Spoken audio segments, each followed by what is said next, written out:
War update. నాటోకి help చేయకపోతే NATO అని ఇంట్రడ్యూస్ చేసి వేరే కంట్రీస్‌కి ప్రొటెక్షన్ ఎందుకు ఇవ్వాలని ట్రంప్ అంటున్నారు. అండ్ ట్రంప్ ఏమో మాకు ఎవరి సహాయం అక్కర్లేదు.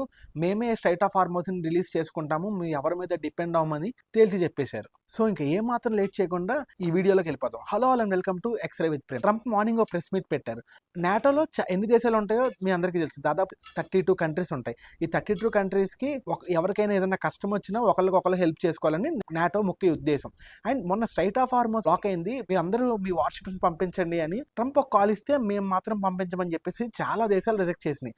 యూఎస్ఏ ఇండియాని అడిగింది. అండ్ సేమ్ టైం నార్త్ కొరియాని అడిగింది, రష్యాని అడిగింది, జపాన్ని, జర్మనీని, ఇటలీని ఇలా అన్ని కంట్రీస్ని అడిగింది. అండ్ జర్మనీ అయితే ఈ నాటోకి మాకు ఈ వార్కి ఎటువంటి సంబంధం లేదు, మేము ఎందుకు ఈ వార్‌షిప్స్‌ని పంపించాలని చెప్పేసి క్రాస్ క్వశ్చన్ ట్రంప్ని చేసింది. అండ్ యుఏఈ కూడా మేము ఈ వార్లో పాల్గొదలుచుకోలేదని చెప్పేసి స్పష్టం చేసింది. అండ్ ట్రంప్ గారేమో ఇవాళ ఒక ప్రెస్ మీట్ పెట్టి అసలు మీరు ఎవరు రెస్పాండ్ అవ్వనప్పుడు నాటో ముఖ్య ఉద్దేశం ఏంటి, అసలు మీకు ఎందుకు హెల్ప్ చేస్తున్నారు, నేను చాలా ఆశ్చర్యానికి గురయ్యాను, మీరు నా ప్రపోజల్ని రిజెక్ట్ చేశారు, ఇలాంటి ఆన్సర్ వస్తుందని చెప్పేసి నేను ఎక్స్పెక్ట్ చేయలేదని ట్రంప్ చెప్తూ వచ్చారు. సో ఇది ఇలా ఉంటే ఇండియాను కూడా ట్రంప్ హెల్ప్ అడిగారు. కానీ ఇండియా మాత్రం మేము అలాంటి పాల్గొనలేమని చెప్పేసి తేల్చి చెప్పేసింది. అండ్ నార్త్ కొరియాని కూడా అడిగారు. నార్త్ కొరియా కూడా సేమ్ అదే ఆన్సర్ ఇచ్చింది, మేము ఇలాంటి యుద్ధాల్లో పాల్గొనలేము. ఇంకా ట్రంప్ ఏం చెప్తున్నారంటే అసలు మాకు ఎవరు హెల్ప్ అక్కర్లేదు, మా అంతటా మేము స్ట్రెయిట్ ఆఫ్ హార్మోస్‌ని రిలీజ్ చేయడానికి ప్లాన్ చేసుకుంటాము, మాకు ఎవరు హెల్ప్ అక్కర్లేదు అని చెప్పేసి ట్రంప్ ఒక ఓపెన్ స్టేట్మెంట్ పాస్ చేశారు.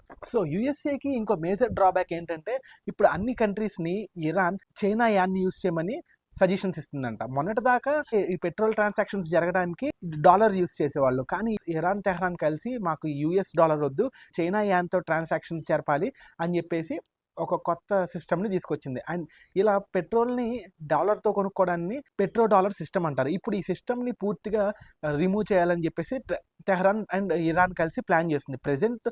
ప్రెజెంట్ దీని గురించి పెద్ద ఇబ్బంది ఉండకపోవచ్చు, కానీ అమెరికాకి ఫ్యూచర్లో భారీ నష్టం కలిగే అవకాశం ఉంది. ఎందుకంటే డాలర్ యూజెస్ తగ్గిపోవడం వల్ల చాలా స్టాక్ మార్కెట్లో పెద్ద చేంజెస్ ఉంటాయి. అండ్ చైనాకి బాగా అడ్వాంటేజ్ అవుతుంది. ఆల్రెడీ నాటో కంట్రీస్తో కలిసి వార్షిప్స్ పంపించండి, house of strait of Hormuz release చేయాలని చెప్పేసి ట్రంప్ ఒక స్టేట్మెంట్ పాస్ చేశారు.